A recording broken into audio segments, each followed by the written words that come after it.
Hello, everybody. This is the program on constitutional government at Harvard. I'm Harvey Mansfield, and our guest today is Scott Lincicome. Scott Lincicome is a senior fellow at the Cato Institute, the home of libertarians, and he writes a newsletter for Substack called Capitalism. He teaches or has taught at the Duke Law School, courses on international trade, on subsidies and industrial policy, probably two not very good things. And he's a lawyer. He's a graduate of the University of Virginia and the University of Virginia Law School. So Scott, who's going to talk about problems of economic populism. Okay, well, thank you for the intro, Harvey. And it's great to be here, if only virtually. Hopefully, we'll be doing less virtual in the new year and more stuff in person, but it's still good to be here. So before I begin, I want to start out, obviously I'm going to talk about some of the problems I see with economic populism, which is very trendy and in vogue right now. But before I do that, I'm gonna be a bit lawyerly and discuss, what do we really mean by economic populism? And so we're gonna define that, and then I'm gonna note that, as much as I'm gonna criticize it, there are some nuggets of truth in the populist viewpoint and in the current moment. So first, let's define economic populism. So traditional definition of economic populism, or populism, is a political style that's centered on the supposed struggle of the people versus the establishment or the elites. So populist leaders tend to place this people versus elites narrative, not a coherent view on the size of government or on market regulation. It's this narrative, people versus elites, which leaders put at the center of their agendas. And they claim to be, of course, the sole representative of the people. So drilling into economic policy, you see populist economic policy does not see government as limited or defined in a constitutional or traditional sense, nor is there usually a coherent economic philosophy, supply-sideism, Keynesianism, whatever. Instead, the state is a tool to protect and enrich the true people, which is the leader's constituents, and to punish or disempower the elites not just in government, but in business and in society generally. Protection of the people, moreover, inevitably includes economic nationalism. So that's protectionism and nativism, industrial policy, and the rest. Because the people they're never foreigners, or even US multinational corporations. They are domestic workers, domestic companies, and the rest.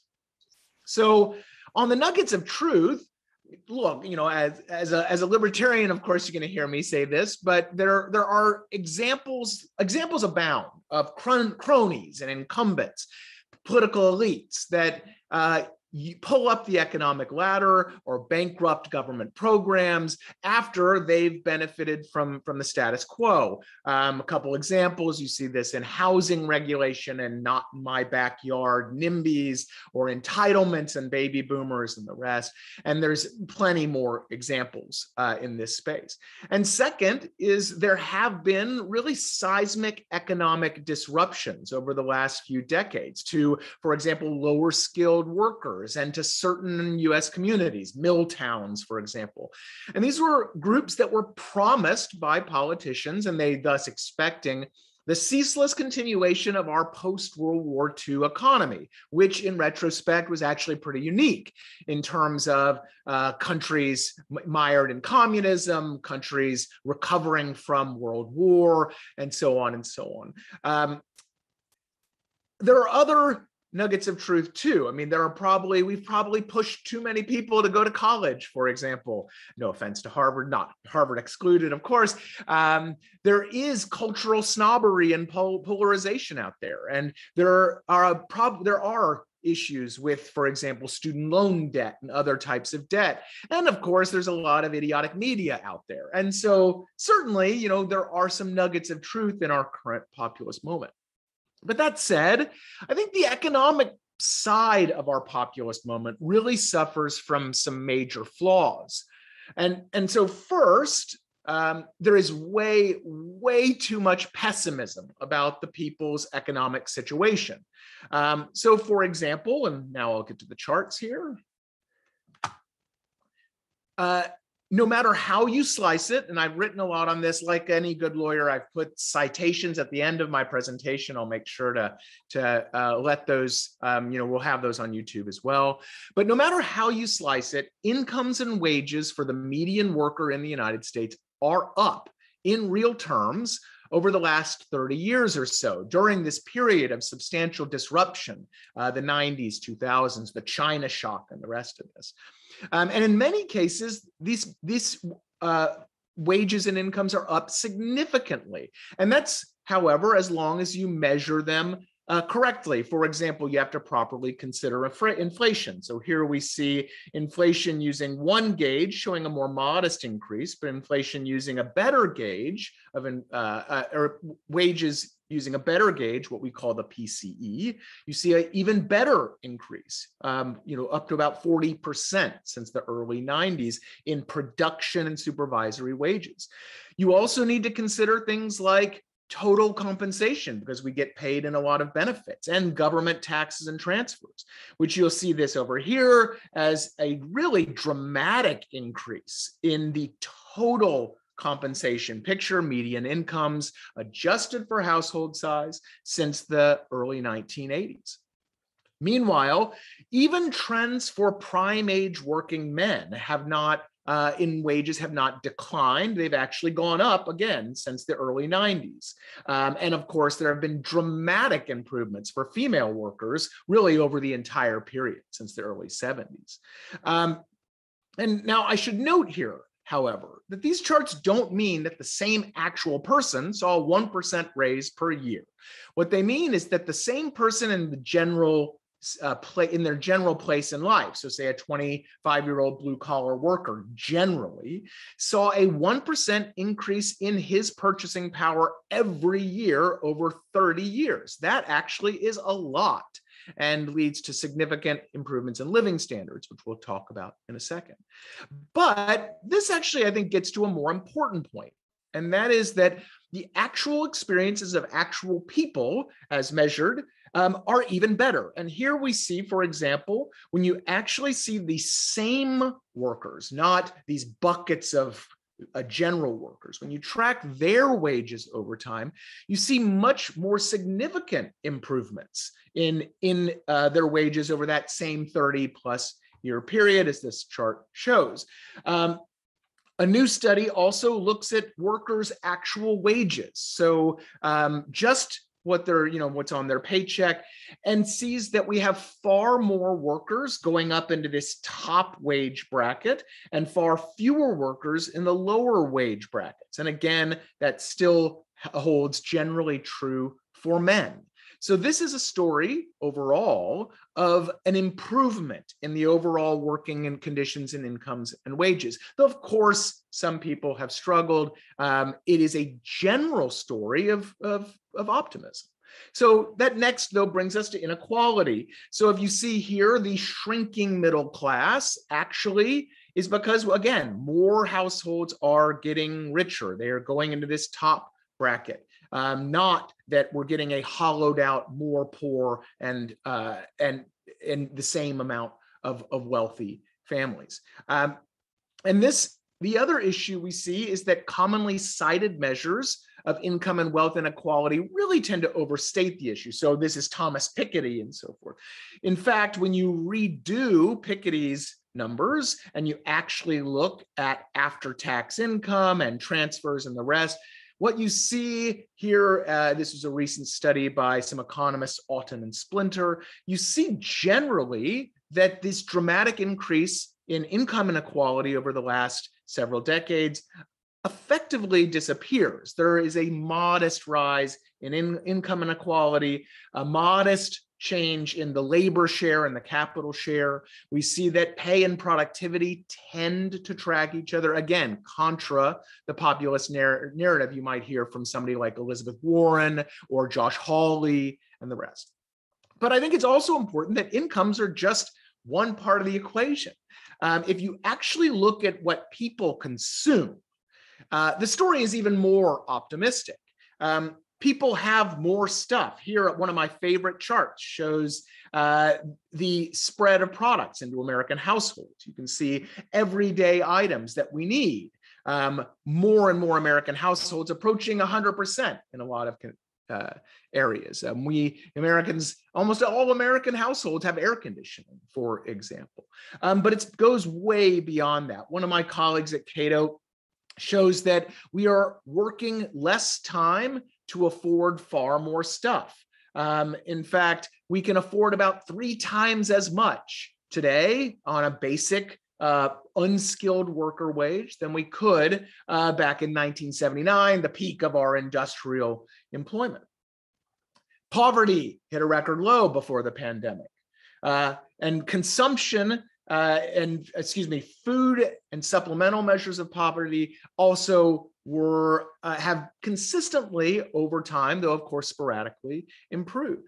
Economist Bruce Sacerdote, for example, finds that American households with lower incomes not only have bigger cars and more houses than our early era counterparts, but that their overall consumption adjusted for inflation increased by between somewhere about 60 and 160% since the 1960s. And that doesn't fully account for improvements in quality.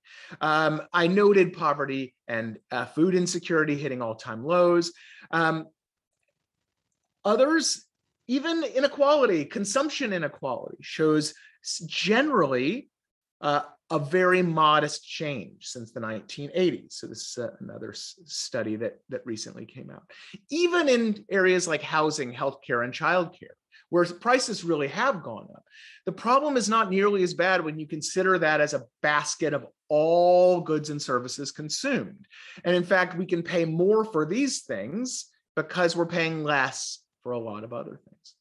So again, the general story of the US economy and the American workers over the long term remains pretty good. Problems certainly exist, but those are deck chairs on the forward-moving ship of human progress. But second, so this back to the populist economics problems. The second problem is that it has a pretty serious economic reality problem, we'll call it. I think the biggest examples here are in the space of economic nationalism, trade and immigration. On trade, for example, study after study finds that freer trade, even with China, is a relatively modest job killer overall and provides all sorts of economic and foreign policy benefits to the vast majority of Americans, not to mention the global poor. More importantly, I think, we see that populist protectionism, tariffs, quotas, local content measures, and the rest, impose substantial economic harms and for American companies, American consumers, American exporters, and don't save jobs or even companies over the longer term. These measures also cause all sorts of other unintended consequences, foreign retaliation, geopolitical tensions, and of course, political dysfunction. Indeed, there is historically and today far more corruption and cronyism that of course, the populists are trying to root out. There's far more of that on the protectionist side, if you just look at 19th century tariff history, for example, than on the free trade side. Trump's tariffs, I think, have been a case study in this regard. All of the lobbying that went on, it was halcyon days for K Street lobbying on tariffs during the Trump administration. Long story short on trade is that it is a disruptor, but it's generally still a good thing and a far more a populist boogeyman than a major problem. And I think immigration really tells a similar story. For example, the overwhelming weight of scholarly evidence shows that immigrants taking our jobs is a really small effect, if it even affects natives, so the people, native workers at all. Immigrants are typically attracted to growing regions, and they increase not only supply of labor, but also demand for goods and services. And so once they're in these places, their demand for goods and services expands, and thus jobs tend to expand. Furthermore, the impact of immigrants on wages is relatively small. They tend to increase the relative wages of some Americans and decrease them a little bit for the few Americans that directly compete with immigrants, but they tend to compete most directly with other immigrants. So their effects on, say, less skilled native-born Americans, again, the people, is very small, or in fact can be even positive in some studies. Also, immigrants are essential for key US industries. Studies show, for example, that high-tech manufacturers in things like semiconductors, which populists want to subsidize, these industries rely on high-skill immigration. And in fact, past restrictions on immigration in the United States drove core research and development, core high-tech industries offshore. Even worse, these restrictions ended up benefiting potential US adversaries like China, which has in the past struggled to retain human capital. And again, we're seeing exactly the same thing happening with Trump's past restrictions on immigration, which President Biden has unfortunately mostly maintained. Not only do we have labor shortages today in industries that typically employ new immigrants, so farming, warehousing, for example, but also we're turning out educated immigrants, including educated Chinese immigrants with PhDs and the rest. And these immigrants have long helped fuel US tech dominance, and whose residence here tends to benefit not just the United States, but it doesn't help or can actually hurt China and the Communist Party. In fact, a brand new study showed that one of the Communist Party's biggest concerns is the United States might actually get its act together on immigration and start again that brain drain that we just talked about. Now, these are, I think, the most obvious reality problems with economic populism, but they're not the only ones. For example, I think economic populism is really bad at noting the clear differences among various states and localities in the United States. I mean, you basically have two poles. You have real America, where things are pure but generally terrible, and then coastal megacities where a bunch of tech bros and libs dominate the space. And this, of course, isn't reality at all. I live actually in Raleigh, North Carolina, one of these kind of hybrid, small, mid-sized, not small anymore, mid-sized cities that represents, I think, a lot more of economic reality than populists, this kind of mixed economic reality than populists let on. In fact, there are a lot of places in the heartland, even places in the Rust Belt or that were once mill towns, that are doing pretty well today. So Pittsburgh, Cincinnati, Greenville, Spartanburg, South Carolina, and on and on. And the core thing about these places is that they moved on. And while a lot of other places haven't, I think so that's really the better comparison these days. It's not rural America, real America versus coastal America, but instead the places that have moved on and the places that haven't, places like, say, Youngstown, Ohio, which is still struggling today, even though it hasn't been a steel town for decades. Again, Greenville, Spartanburg, on the other hand, was a textile town in the 1970s, but its leaders and its economy adapted and is now thriving with multinational manufacturing, with services, and the rest. And that has nothing to do with China or because of San Francisco tech bros, but it has a lot more to do with domestic policies that at the state and local level, not some sort of national or international trade policy. And quite frankly, there are also vast differences in local costs of living that just drive and can mask real living standards. There was a brand new paper that came out that shows that middle income and poor Americans struggling in places like San Jose and New York are actually doing pretty darn well in terms of total living standards outside of these high-cost cities. And this includes places like Buffalo or Houston or Pittsburgh or Harrisburg, PA, smaller places like Gallup, New Mexico, or Paris, Texas. These places are not simply these coastal megacities, then they're not simply dying rural towns. They represent, like I said, a far more realistic picture of the United States and of the American economy.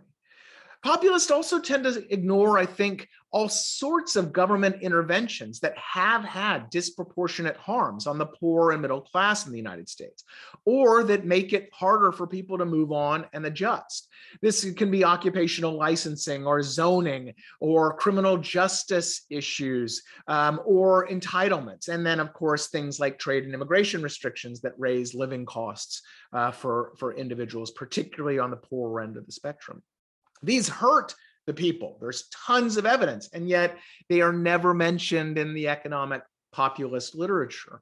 And finally, I think populist economics has what I'd call a serious growth problem. So, for example, numerous studies show, and I'll go back to my charts here, that populist leaders on the left and the right and their governments produce really miserable economic results. Lower GDP per capita, lower consumption when you compare this to non-populist alternatives. So you can see basically here, you're actually the black line here being the populist alternative, the gray line being the non-populist alternative in terms of per capita gross domestic product, a very similar thing with another study here. And they actually have greater inequality in a lot of cases, and generally economic stagnation. Now, why is this? Well, the big reasons these studies find are that it goes back to that economic nationalism I mentioned, but also unsustainable macroeconomic policies and the erosion of core institutions. And if that sounds familiar, yes, it is very familiar to what we've experienced in the last few years. As the studies show, these economic effects not only do lasting damage to the economies at issue, but they also find evidence of what I call the populist feedback loop, which means basically populists enter office, they deteriorate the economy, it leaves people clamoring for what? More economic populism. And that actually leads to worse policies over time and a really declining living standards. Now, by contrast, policies centered on economic freedom and economic growth tend to produce the exact opposite results. In terms of economic freedom and GDP per capita, earned income for the lowest and poorest in society, better average incomes, lower poverty, higher life expectancy and infant mortality, better gender equality, better environmental performance, better innovation, better democratic governance, and on and on and on.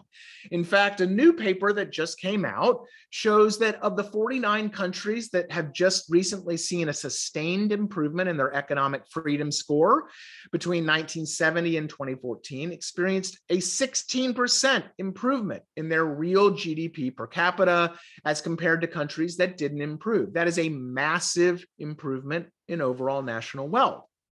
And contrary to some populist critics, this growth is still crucially important to American workers and living standards. Research shows, for example, that wage growth, especially for workers at the bottom end of the ladder, tends to occur when the economy is strong and running hot, in other words, when GDP growth is strong. And again, this connection continued during the Trump years. The economy was running very strong. Wage growth was stronger at the bottom end of the spectrum of the income ladder until populist tariffs and other policies screwed things up. So third, and I'll just do this one briefly so we can get to the questions, populist economics has what I call a political reality problem. For starters, there's no unified the people. Steel workers might like tariffs, but steel consumers don't. Yet populism and populist economics commonly assumes there is, and also that the ruling party will be ruling forever. Now, in reality, of course, that's not the case. We're a 50-50 nation, and the opposing side eventually gets to bat too.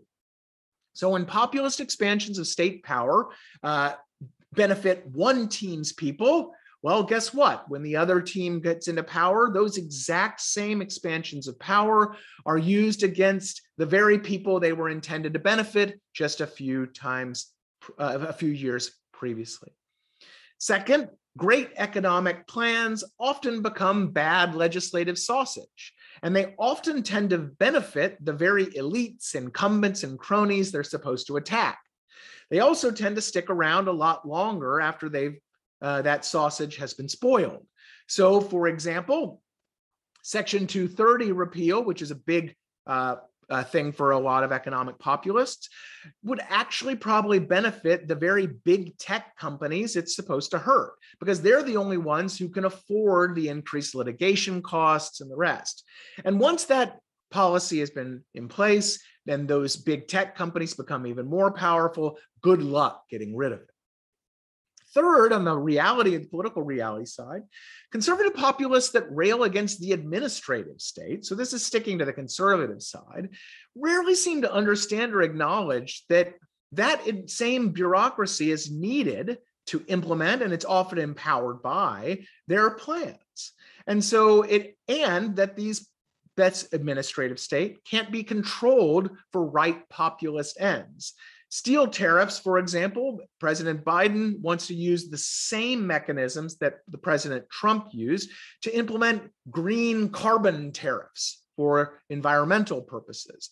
Or you can look at the fairness doctrine history that was turned against conservatives in the 1970s. And of course, the fairness doctrine for the internet, which some economic populists want, isn't going to stay conservative very, very long.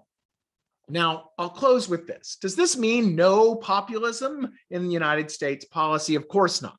Almost every president, Reagan, Clinton, Obama, has had a populist streak. It's a very American thing, at least rhetorically. So this doesn't mean leaders need to become doctrinaire libertarians tomorrow. Instead, I think it argues for two things. First, is a default setting in favor of economic freedom and horizontal, so not picking and choosing winners and losers, regulation, regardless of the group that might benefit.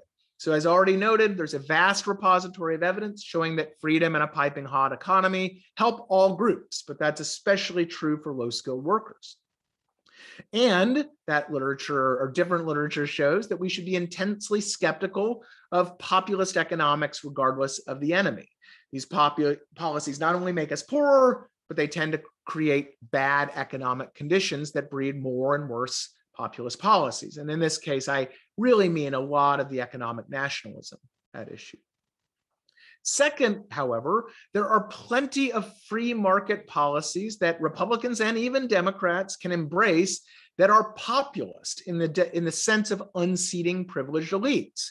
Housing deregulation, for example, would go after those darn NIMBYs. Occupational licensing reform, childcare deregulation, school choice would take on incumbents, cronies, wealthy elites. Healthcare deregulation can take many forms, for example, international reciprocity or telehealth or certificate of needs laws, deregulation, health savings accounts, and the rest. Well, those can take on hospital lobbyists and insurers and, of course, bureaucrats. You can do the same with food deregulation or criminal justice reform and the rest. There are plenty of things that have free market, horizontal approach that actually do take on the very elites that populists say they want to take on. In general, freer markets are anti-incumbent. They are anti-big business. They are anti-deep state or whatever. So you keep the populist rhetoric and the focus on the little guy, but you ditch the populist economics. So with that, I'll open it up to questions. Thank you. Thank you, Scott. Should I stop screen sharing that we? Yes, that's fine. I think yep. And there are sorry, I'll also show the sources for those who want them, and I'll stop. There we go. Excellent. Harvey, do you want to ask the first question, or do we already have people raising their hands? I also have a question. Can I ask the first question? When the answer yourself. The slides went very quickly, and I just saw that the wage increase for men, yes, that was significant, seemed nothing. It seemed to go from like $21 to $22 or something. That's just something I quickly noted down. So Yeah. Yeah, no, so there is clearly an effect for low-skill male workers if you go back to the 1960s. But the point of that chart is to show that those effects generally ended about 1990. So in the last 30 years or so, low-skilled male workers have seen increases, a small but significant increase in real wages. So this is wages over inflation. Again, since the 1990s, and of course for women, the improvement is far more dramatic. And when you combine those groups, when you look at the median wage, so not just low-skill workers, but middle-class workers generally, then it's even better. And so I think this again gets to where there is a legitimate populist point here, that there was a period of time in the 1960s and the 1970s that was really good for low-skilled male workers, but that's not the populist. The target of populist economics is not that period. It's the 1990s and the 2000s with globalization, automation, the China shock, immigration, and the rest that really is not, I don't think, evidenced in the data. Right. I've got a question. So on the whole, you're optimistic about the American economy and maybe about the American state as in general, as compared to the liberals on the one hand and conservatives on the other hand, who are very dissatisfied because of the presence of the other party and the influence of it. Yeah. And you're sort of saying, aren't you, that despite our hyper-partisanship and these two warring factions, that we haven't done really all that poorly, and there are these flaws which you listed and ways in which we could improve. But on the whole, it would seem that the libertarians are sort of the status quo party, and that they're pointing out how well off we are, and maybe we should continue to do most of the things that we're doing. Yeah. Is this a correct inference, or would you resist it? Well, I would resist it a little bit. And I would say that I think that libertarians tend to be, and so Cato has a website, by the way, called humanprogress.org, for those who are interested, that has tons of data on improvements in American and global living standards, improvements in a lot of the stuff I talked about. But so I think the way to put it is that libertarians are generally optimistic about the American system. So the American economic system generally market capitalism. We are a bit more pessimistic. I certainly, you can't speak for all libertarians. We can't agree on the time of day it is, but generally more pessimistic about specific aspects of US policy and about the potential direction we're heading, particularly given the bipartisan support, it seems, for a much bigger government, for far more state intervention, and in some cases, just simply ditching capitalism altogether, on the left. I think that's where there is more concern. In general, however, I think as I said, there are a lot of these policies are deck chairs on a ship that has been generally one of human progress and generally one of prosperity. It could certainly be better, and there are, I think, storm clouds on the horizon. But in general, it hasn't been bad at all. And some of this, I think, gets to people are always going to be nostalgic for the past, regardless of the reality. Johan Norberg, who's an adjunct at Cato, just wrote a great piece talking about how today we think of the 1980s or the 1950s as these wonderful times that were perfect in terms of the economy.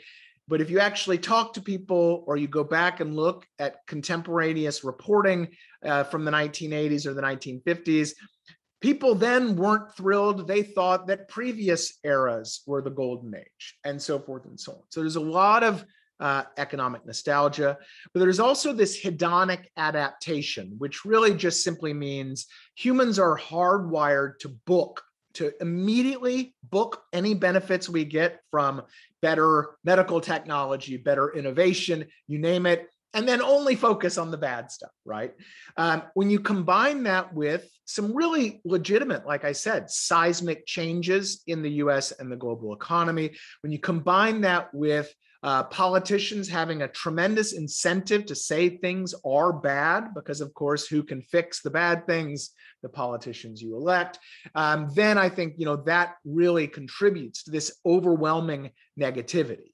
When again, in general, things aren't so bad. Peter, scary, please. Yes, thank you, Anna and Harvey. And thanks for an interesting talk to our speaker. I want to focus on immigration for a moment. It's not the only thing you're talking about, but it was certainly a slice of it. Yeah. I'll concede to you immediately that there is no economic argument against immigration. There's some negative impacts, but they're relatively minor. Yeah. So if I stipulate that, but then of course, my favorite question always to ask libertarians, and by the way, please send my regards to your colleague Alex Norosta, whom I've talked with on numerous occasions. Good. We're not just an economy. Yeah. We're a polity. We're a political community, and immigration has all sorts of effects on that aren't so benign, it seems to me, or so easily dismissed. Now, I don't know if this is an unfair question or not, but you focused on one aspect. I want you to focus on sort of a broader scope, if you would, and just see how you would deal with it. Yeah. So immigrants in high tech. I grant your point. Helpful, useful to high tech, maybe indispensable. But what does that say about us as a people, that we are not encouraging our own native-born youth to study the hard stuff at universities? And we import immigrants to either study it here and then use it, or we import them to apply it when they've learned it elsewhere. That seems to me, that seems to me the relevant concern there. When it comes time to look at brain drain issues in China, well, it seems the concern, I don't know how big a concern it is, but it's got to be a concern, are security issues. And I wonder how you address those.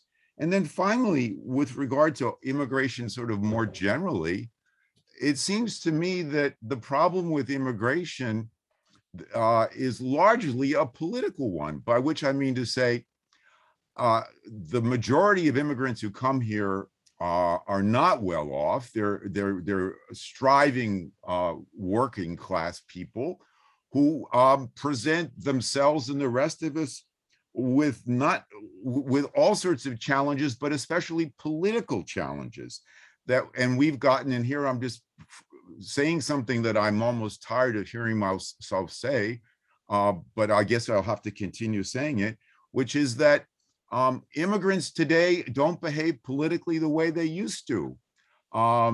Even putting aside the fact that relatively large numbers of Latinos voted for Trump in 2020, as we all know, the basic fact, our institutions and the way we've talked about immigration for the last 40 years is that they are another discriminated against racial minority group who deserves all sorts of special treatment, that resembles African Americans, and which many Americans translate into concluding well, we've had lots of problems with African Americans. We haven't done well by them. They continue to be unhappy. Why in hell would we want to import large numbers of immigrant workers who apparently fulfill the same profile?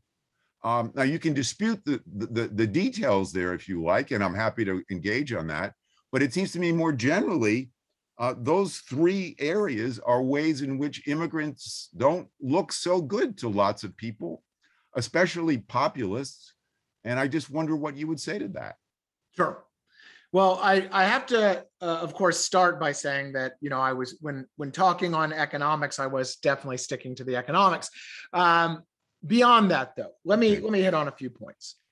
So on the, I mean, you talked to Alex, so I don't want to just basically cite Alex the whole time, but I will say that Alex has just written a bunch of stuff on cultural assimilation and on the partisan preferences of immigrants, showing that the idea that immigrants don't assimilate today like they used to is pretty much bogus, that the idea that we can bank immigrants as being lifelong Democrats is also pretty weak, that immigrants do change their political preferences over time.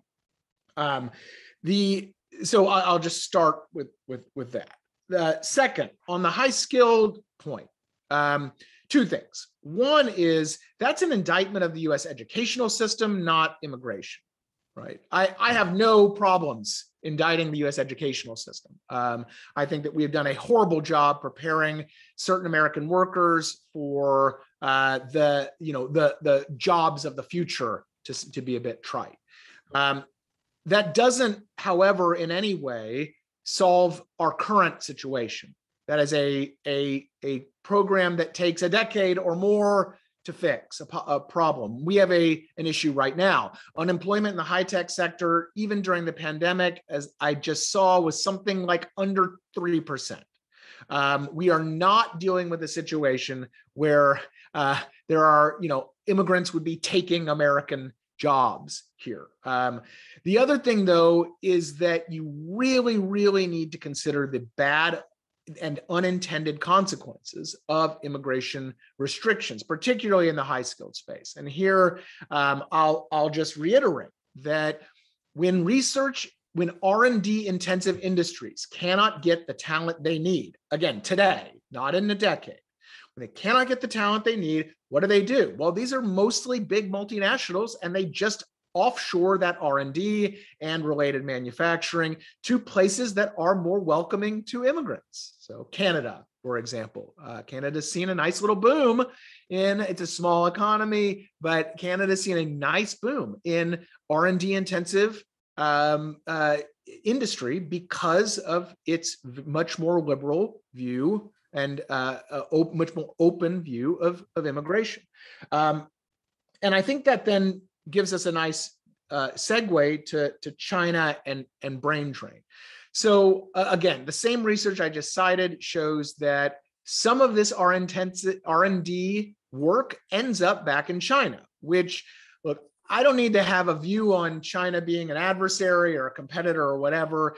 It doesn't really matter. The point is that if you think China is a problem, which most economic populists do, you probably don't want to be solving one of their core weaknesses, which is demographics and human capital. And you look at the semiconductor space, for example, China is desperately trying to recruit very smart people in the semiconductor space because all those billions of dollars of industrial policy have not created a national champion in China's SMIC. Instead, they're still 5-10 years behind industry leaders like Intel and TSMC. Well, US restrictions are simply going to help them achieve those, China achieve those objectives. And of course, it doesn't just mean Chinese students, but on the Chinese student side, I will go back to Alex, who just published a paper recently that showed that Chinese espionage in the United States is actually a relatively minor issue in terms of actual cases and convictions. And in fact, there were two new reports. There was an article by that just came out in Forbes on this, citing these, that showed that the Justice Department's intense focus on Chinese espionage in universities has been pretty much a failure. They really haven't come up with much in terms of rooting out spies. Now, maybe the Justice Department is incompetent, but the fact is that it, I think, gives some perspective on the extent of the problem. I think that saying having Chinese government spies in academia can be a problem, but the scope of the problem seems to be pretty minor, given the data that we now have, and given the intense focus of the Trump administration on finding Chinese spies. I mean, I think that gets to most of your questions and comments, but go ahead. Yeah, I think so, and I grant several of your points as strong and good ones. Although the point about spies and espionage, I mean, you know, it only took 2 Rosenbergs or 1 Alger Hiss and a few fellow Harvard graduates to create a hell of a lot of problems in the United States for us. So I'm not sure numbers are so dispositive in that case, but I'll grant your point. I think more important to me would be to emphasize your first point, which is, or to criticize your first point. I don't disagree for a moment that immigrants assimilate. It's a question of what they assimilate to. And if we're talking about contemporary politics, they assimilate to a political regime that has been set up for the last 50 years to encourage racial minorities to define themselves and present themselves in specific and I would argue problematic ways. And if you recall, one of the reasons why we're in the fix we are in today is that Republicans adapted themselves rather well to the racial minority schema that we've been working under for 50 years. They too supported affirmative action, or if they argued against it, they went along with it when push came to shove. And if you want a reminder of that, I urge you to take a look at the party report after the Romney debacle, before Trump emerged onto the scene, and the Republican elites were all ready to cave in on all this racial minority perspective. But be that as it may, I'm just simply saying immigrants assimilate, but they assimilate to a polity and to a political system that is structured in a way that is extremely problematic, and I think explains a lot of why so many Americans are so angry at immigrants, because they've basically been told, you know, these are all non-white people, and you white people, your days are over. We're a majority minority society. Sayonara. Yeah, and I mean, really, the only response I can have to that is that strikes me as a problem with the underlying message and system, not the immigrants. But I get your point. I agree. Thank you. Richard, why don't you follow up on this, and then we have Avi. Richard Yarrow, if you're there. Okay, thank you so much. Richard Yarrow, I'm a fellow at Harvard Kennedy School.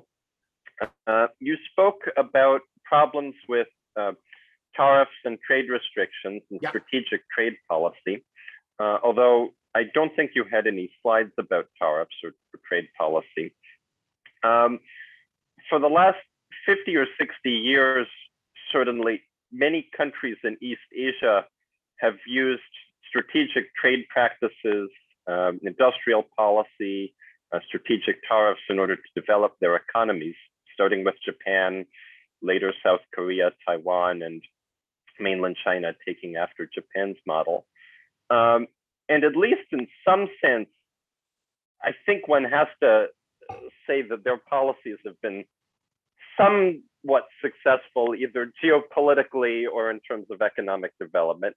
Yes, Japan and Korea have both faced stagnating economic systems over the last 20 years at least, but in the mid and late 20th century, their trade practices and industrial policies were fairly successful at stimulating high growth or associated with high growth. and were models for much of the rest of the world. How do you interpret the East Asian trade and industrial policy case, and what lessons Americans might, I guess, in your view, mistakenly draw from the East Asian economic model? Yeah, well, I'm glad you mentioned industrial policy. I just published a new paper on industrial policy, and this is one of the things we cover. So please, I invite the audience to take a look. It's not in the links I cited, but you can find it pretty easily. So the response, I think, is there's a few issues. In fact, because I had a whole section on, do other countries' industrial policies justify United States industrial policy? So the first, and I think probably most important, is that just because something works in another country doesn't mean it's going to work in the United States. And that's particularly true given the US political system. One of the biggest impediments to successful industrial policy is public choice issues, so political issues. Essentially, in the United States, we have a long history of industrial policies being captured by basically the people who can lobby the most, and not by strong, innovative sectors. And the economics literature in this is pretty clear, that says that while some industrial policies in some places may have been successful, that is not translatable to other countries, particularly those with very well-developed lobbying and interest group systems, like, again, the United States. That's the first issue. But second is, when you take a deep dive into the East Asian miracles, as a lot of economists have, what you see is a far more mixed track record in terms of not just economic growth writ large. That's a pretty bad record. In other words, the industries and the countries that embraced industrial policies actually ended up growing slower than they had in eras before and after the industrial policies were in place. But it's not just the kind of overall macro picture that industrial policies struggle with. What you see is, in a lot of cases, the industries were actually less productive and less competitive, and that a lot of the East Asian miracle was occurring in industries that were not being targeted by industrial policies. This has led some in Asia, Korea and Japan, you mentioned, to actually look back at these industrial policy periods and say, aha, that was our downfall. And that's a quote. Downfall is the term from the Japanese government itself about a decade ago. Industrial policy was our downfall, not our salvation. And that, I think, gets to the other really big issue, is that certainly there have been some successes along the way. You could say, for example, Taiwan's infant industry development for the semiconductor sector was successful, even though there was a lot of private activity there too. But when you look at, there are a lot of bigger and more costly failures, not just in those economies, but around the world. Look at Latin America, look at Europe, look at all sorts of other places, and of course in the United States, where industrial policy has turned out very, very badly, retarding growth, producing big, bloated, politically connected industries that aren't in any way innovative and aren't globally competitive. And so, and then you get to China, and China is providing a real world example of everything I talked about. China has certainly had some successes in its industrial policy, but China has had a lot of misses. Aerospace, for example, automotive, for example. I mentioned semiconductors. The Chinese government has been desperate to get its own semiconductor industry to become a global champion, and SMIC is still, like I mentioned, 5-10 years behind the actual global leaders. And there's really no evidence that it's going to catch up anytime soon. Even in sectors like shipbuilding and electric vehicles, where China does appear to be doing better. It has come at an immense economic cost, not just in terms of fiscal cost, but in terms of corruption and bureaucratic creep, and all sorts of other potential problems. And so when you contrast that with the pre-industrial policy period of China's growth, because China, there's a guy named Barry Naughton who just wrote a great book about Chinese industrial policy. China really wasn't intensely implementing industrial policy in the, say, 80s and 90s and into the 2000s. It's really taken a pretty severe turn in the last 15 years or so. And China's miraculous growth was actually far better in that previous period than it has been recently.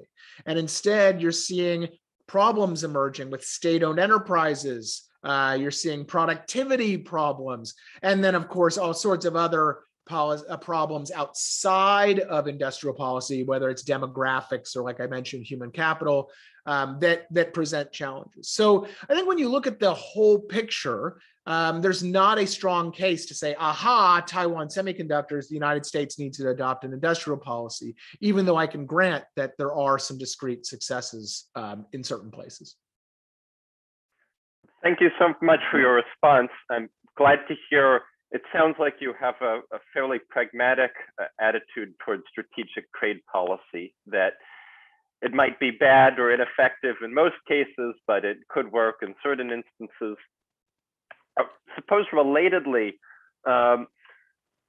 certainly for the problems in East Asian economies, Japan, China, Korea have had long-term challenges of how to absorb very high levels of savings for many decades. And their partial solution often has been to export capital and goods and trade to the US. And rely on the United States to absorb overly high levels of savings all across East Asian economies. Different economists like Larry Summers talking about exporting secular stagnation between different economies. Michael Pettis, more recently, with this talk about trade wars, have suggested that the capital flows from East Asia have in fact been harmful to the US economy in a prolonged structural way. How do you respond to that argument? And do you think there's an economic or geopolitical justification for a strategic trade approach or a strategic look at the US capital accounts that might try to correct or respond to this problem of savings being shifted to the US? Yeah, it's a very deep question. You clearly, you know your stuff. The quick response is that the Pettis-Summers argument has a lot of detractors as well. And I don't want to get into kind of a battle of the data, but if you look at a guy like Scott Sumner over at George Mason, who has kind of said, this doesn't actually make sense when you look at not just the theory, but the evidence. When you look at, because the idea basically for those listening is that, these capital surpluses, you'll call it, have exacerbated the US trade balance, trade deficit, undermining our manufacturing sector and manufacturing jobs in the process. I think the best counter to that is that we've seen a lot of evidence that the trade balance does not actually coincide well. So the trade deficit does not coincide well with manufacturing growth and in jobs. That you can see sustained increases in manufacturing output in the United States, sustained increases in manufacturing jobs that occurred during periods of rising trade deficits, for example. But the other issue that I think is even better is that these exact same issues that the United States economy has experienced with respect to manufacturing output and jobs are being experienced in places like Germany and parts of Asia that have actual that have themselves trade surpluses. And that is a pretty strong indication. Robert Lawrence over at Peterson Institute has done some awesome work in this, showing that it just doesn't seem to hold up that these capital flows and the kind of trade balances that result are necessarily what's driving declines in manufacturing employment and output. Thank you. Those were great questions, Avi, and then we have Andy.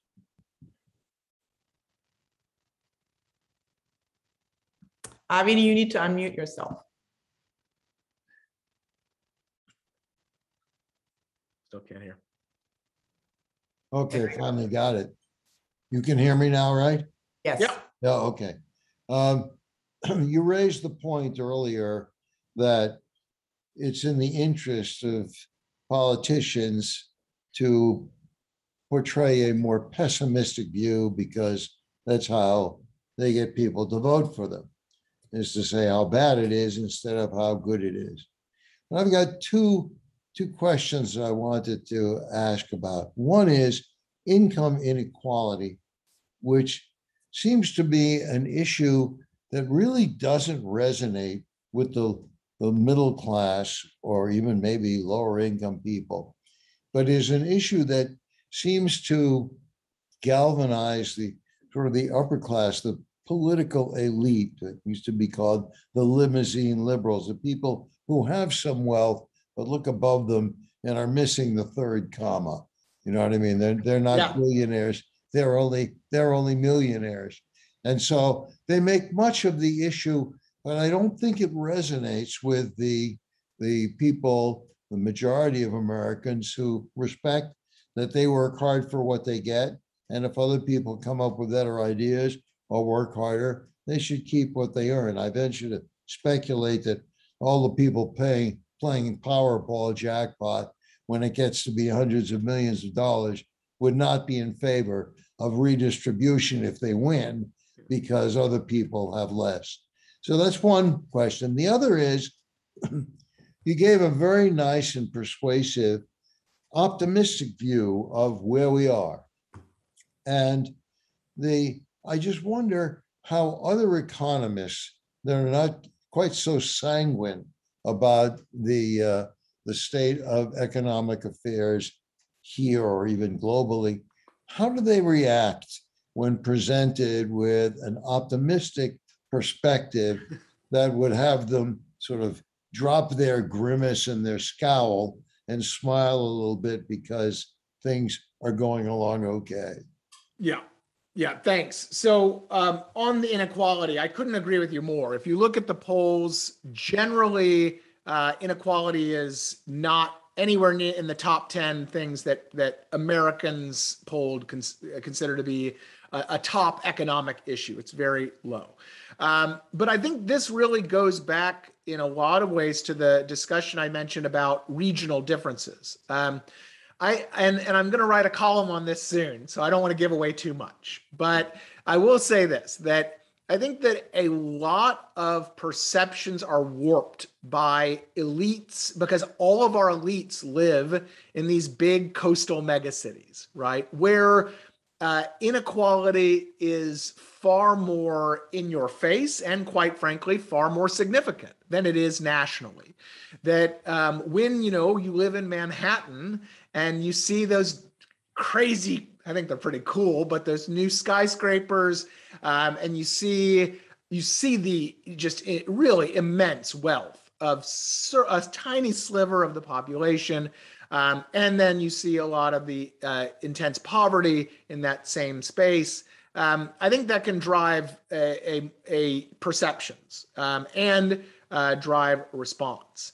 But the other thing I think is just it is, as you noted, it's something that it's a point of, at least on the left, has been a long-standing point of attention. The haves versus the have-nots. I think of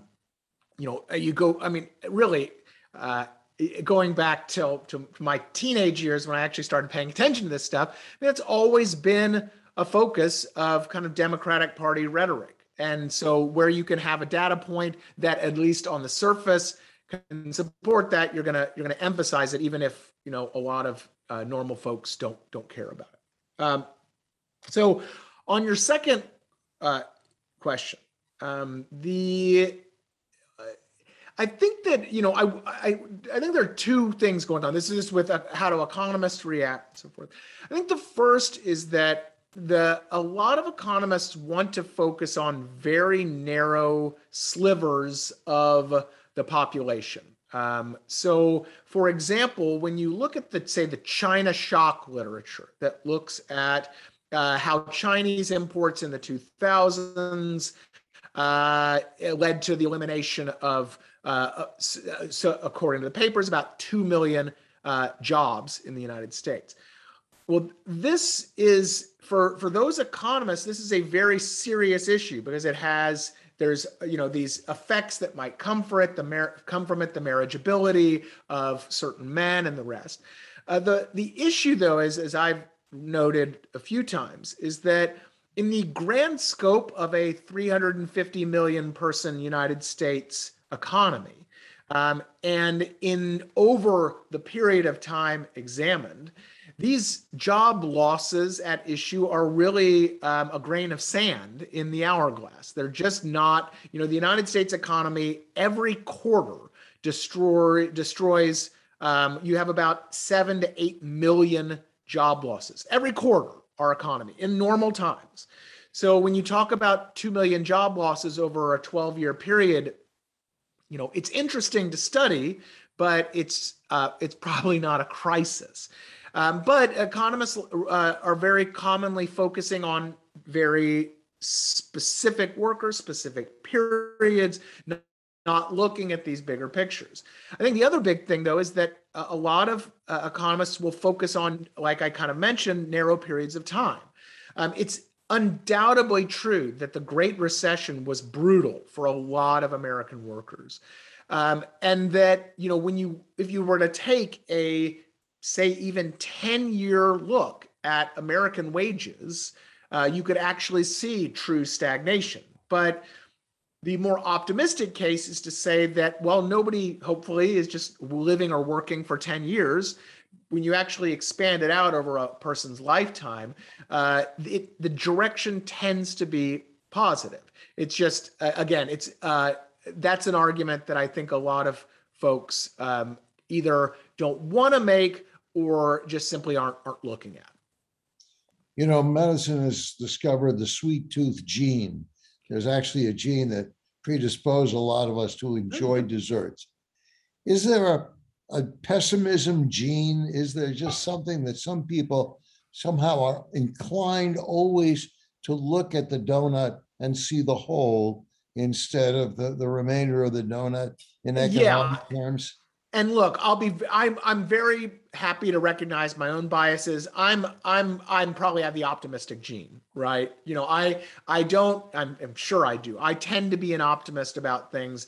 I'm always the guy in the household who's saying on the bright side. So, I think there's definitely some of that as well. And the other thing that is important is that the squeaky wheel gets the oil. We in the trade space, again, we only talk about the workers who have lost their jobs to trade. We never talk about the workers that have gained jobs, whether it's in transportation and logistics and warehousing, or in exports, or in services. Amazon, for example, has a massive services sector that relies on the importation of those cool devices like Fire TVs or whatever. Apple has a huge services division too. We never talk about the jobs created from trade and from imports. We only talk about those destroyed because, again, that's the squeaky wheel. Thank you, Andy, and then Patrick Dowdell, and then I will read a question from chat. Scott, thanks so much for your talk. I wanted to ask about culture and about fiscal policy. And given that this is a seminar, I think it's okay to do this. I wanted to ask Peter Scarry a little bit more about the how to think about immigration question. And in the last part of your comments, Peter, I think you suggested perhaps that it is part of the American culture at the moment, or at least if I understood what you were saying correctly, that it was the woke end of it that was doing damage to America and potentially to immigrants coming to America. And what I wanted to ask before getting to the questions about how to deal with policy, deal with populism through policy that would help ameliorate certain of the problem discussed. Peter, do you think that immigrants are coming to the country with the intention of heading in a kind of woke direction, or are you open to the possibility that immigrants might come to the country and actually challenge certain of the conventional wisdom in the woke space, which is what I've seen personally down here in Miami? Well, with Scott's permission, I'll Go for it. thanks. I'll try to be brief. Appreciate the question, Andy. No, I don't think immigrants come here with that frame or that perspective. I don't know that I would simply narrow it down to wokeness. I mean, I've been, for better or worse, studying Hispanics for a long time, and their particular way of framing their political demands and requirements and how they see themselves fitting into America politically has been going on at least since the 1970s. And we now have an array of political institutions and a political culture that continues to encourage them to do that.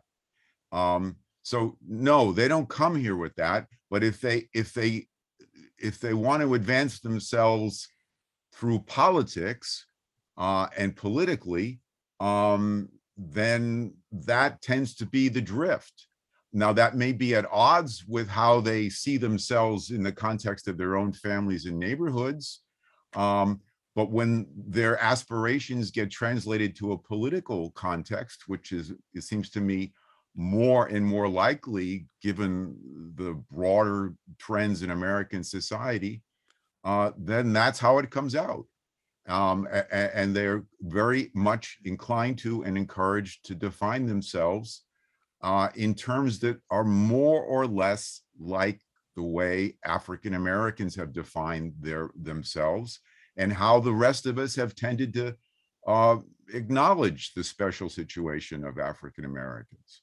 And I think that's what I'm trying to say. No, and look, I want to ask Scott the culture question, which dovetails with this. Appreciate your answer and the thought you've given to this over many years.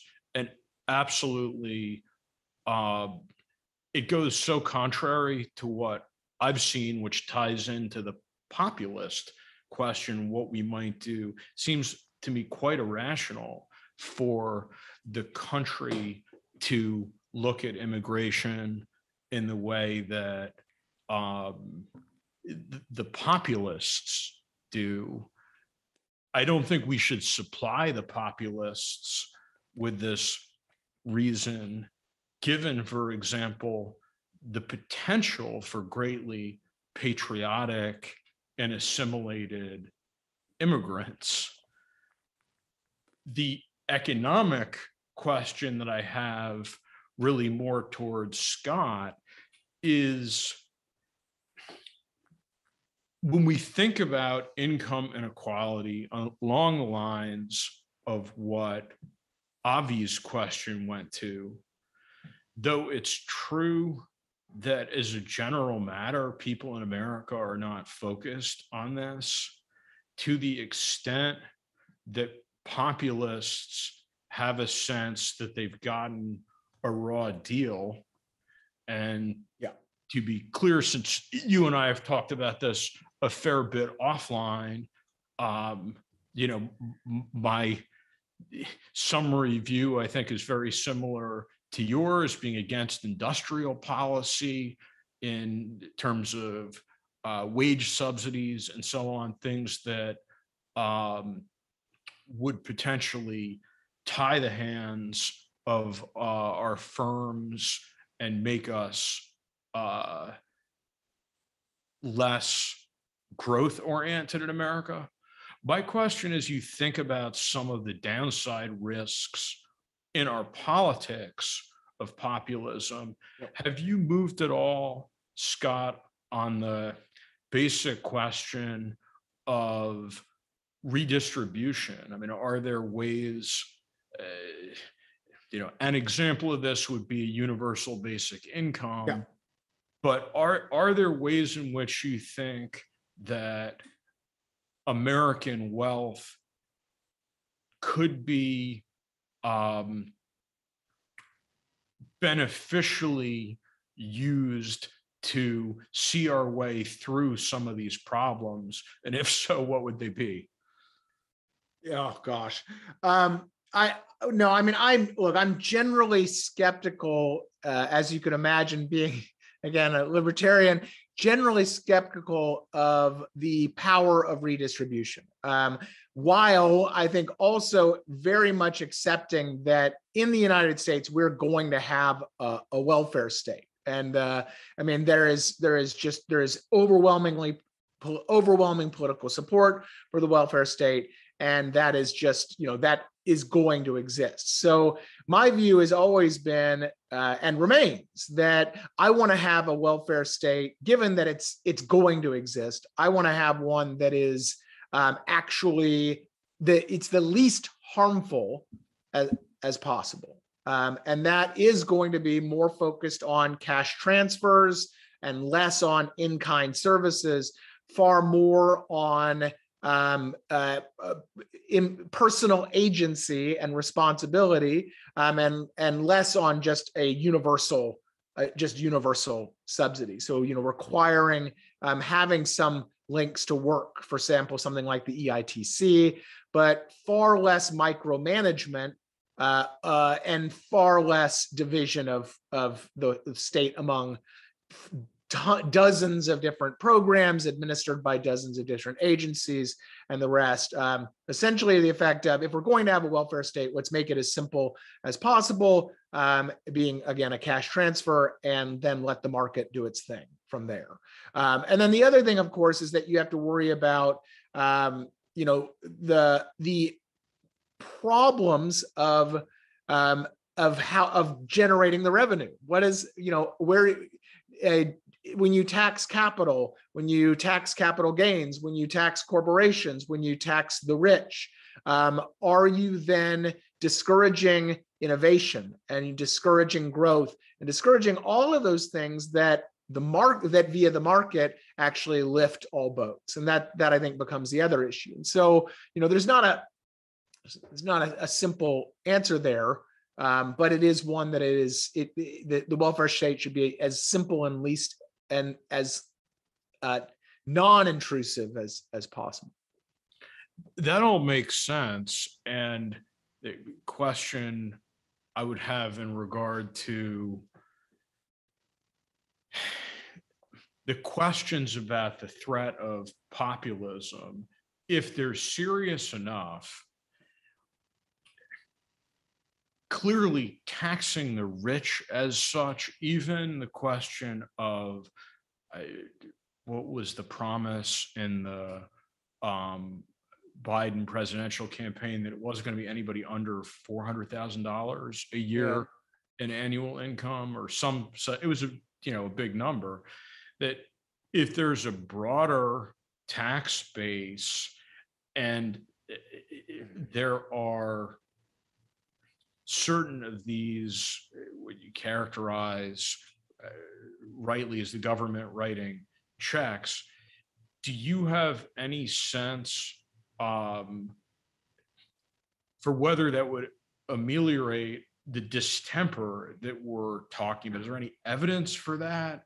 And the other side of it would be on the immigration side, which is we haven't had a lot of immigration in the last few years. Yeah. Is the distemper getting any better? So no, and that's, I think you raise a really good point, and that's a great addition to what I just said, is that there doesn't seem to be a lot of evidence that progressive tax policy or immigration restrictions will actually assuage the populist spirits out there. I mean, look, we have one of the most progressive tax systems in the world, particularly on the income tax side, but really overall. There's some great charts out there. You can see this. We have a very, very progressive tax system.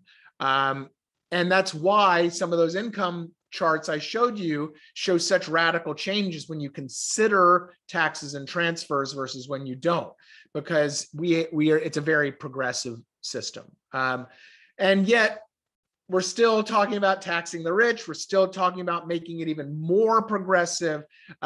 So there doesn't seem to be a lot of evidence there. Now there's of course a causation issue, but there doesn't seem to be a lot of evidence there that the animal spirits are going to die down if you just tax the rich more. And then of course there's all the problems, economic problems you raise when you do that. On the immigration, it strikes me as similar. There's a good amount of literature and polling and the rest that shows that people who are generally opposed to immigration tend to live in places with very few immigrants.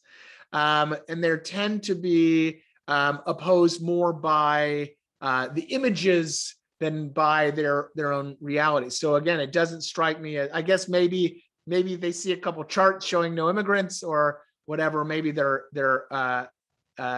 chart folks and they'll be convinced. But again, it doesn't seem to be that that's what's driving these views. Okay, let me naively just say that, there hasn't been a single mention of illegal immigration. My naive sense is that if that issue were solved, there would be far less populism on immigration. And Canada doesn't have a problem with illegal immigration. There's always these nice countries that just don't have that issue. Yeah, and I mean, I think that a big issue there is our legal immigration system is so messed up that it in a lot of ways encourages illegal immigration as well. Right, I think that's the problem. But okay, Patrick Dowdell, and then I will read a question. You need to unmute yourself. There we go. Yeah, I want to go back to the charts which you had presented in indicating that in giving the optimistic case as to where things are, and that is the charts went by fairly quickly, but I thought I caught that they were based either on median or mean. I have to confess I'm not all that up on the distinctions between the modes, the median. But my question is that in computing those, is the impact, there obviously has been soaring income at the top. And does that distort what turns out to be the average, which is presented in these charts, which I suspect it probably has. And I guess as an additional point, if things were so optimistic, why was there this tremendous response to Trump in going in and telling people in the Rust Belt, for example, how bad things are? They're obviously, and I think if one visits, it's not only this town, but one could probably name dozens of other small to medium-sized cities in the Rust Belt, which things are pretty pathetic. That there clearly has been a change there. Yeah. So anyway, the first question is how the statistics are determined, in particular the impact that there might be from the income at the top. You have a few billionaires, that's going to I think, move up the median or the mean fairly significantly. Well, yeah. And then, okay, Right. so. Good. Yeah, no. So let's start with the data. It's really any way you slice it. So first of all, I was looking at mainly median wages. So those wouldn't be affected by having a couple billionaires at the top. We're talking about people who are right in the middle of the income distribution. So, basically the 50th person out of 100 on the scale. Beyond that, though, I also was showing data on different wage bins. So looking at the 10th percentile, so looking at the 50th percentile, looking again at the 30th percentile, and looking at, again, those bins should assuage those concerns. And in fact, a lot of the strongest wage growth in recent years has been coming at the low end of the spectrum. So really the lowest wage workers.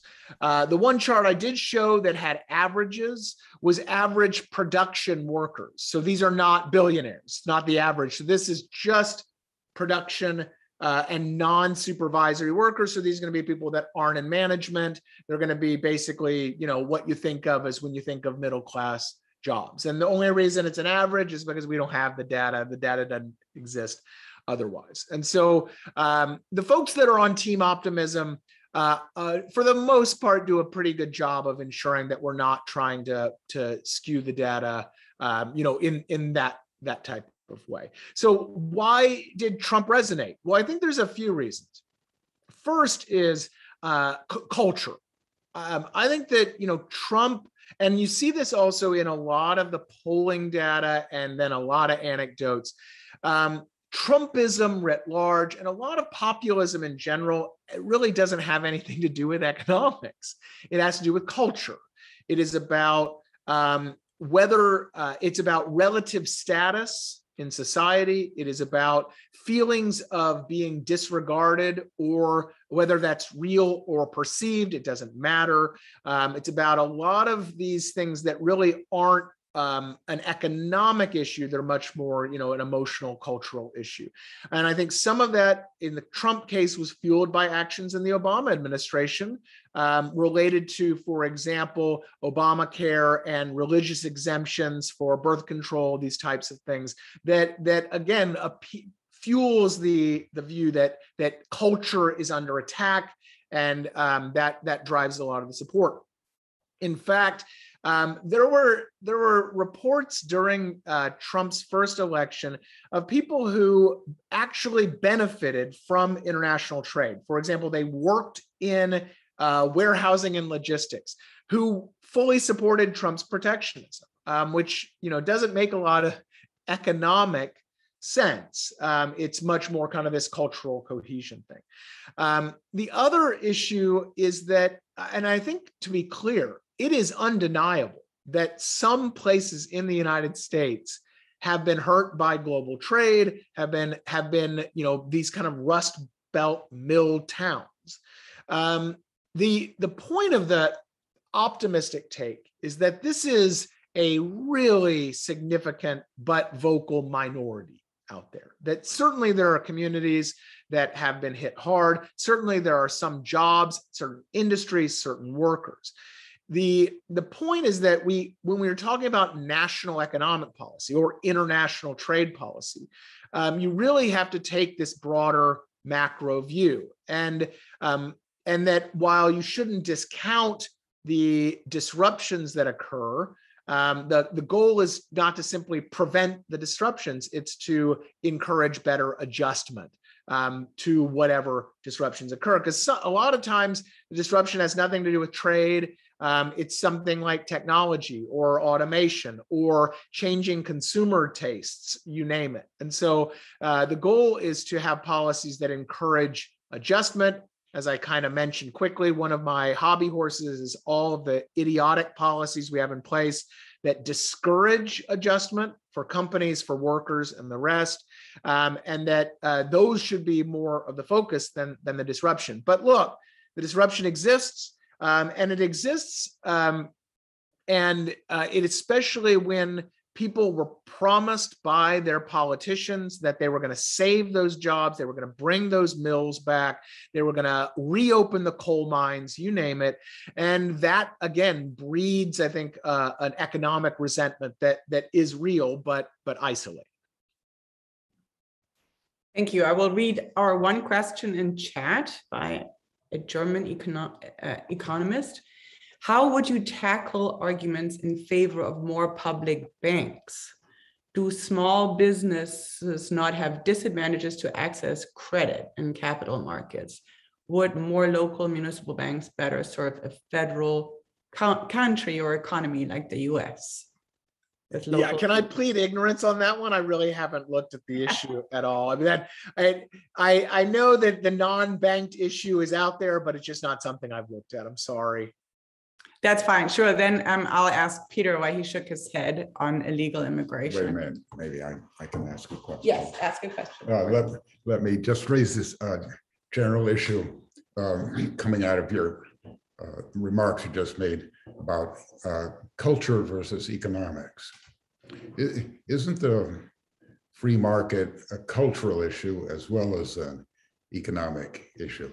That is, doesn't it not only make you richer, but make you freer? And those two are not quite the same thing. And maybe you need an argument for that it makes you freer, in addition to an argument that it makes you better off. Yeah, and certainly, you know, if I'm making my general pitch for freedom, it's going to include a lot on the cultural side of things. You know, look, we've seen over the last 2 years, the boiling point, the focal point of a lot of the culture war now is in our public school system. And if we had a freer market school system, if we had public dollars that flowed to students instead of schools, if there wasn't this compulsory public education, you'd have less culture warring over whether it's CRT or whatever in the system. The same can go for socialized medicine, that we become far more concerned about the health of our fellow Americans when we think that we're picking up the tab for their health care. And so I think there are a lot of cultural arguments out there for free markets and free people. It's just, you know, not really a focus of this chat. All right. Well, thank you very much, Scott. This has been quite wonderful. You're a very friendly guy and a very convincing guy, too. So great to meet you, and thank you so much for coming to us. Great meeting y'all. Thanks for having me.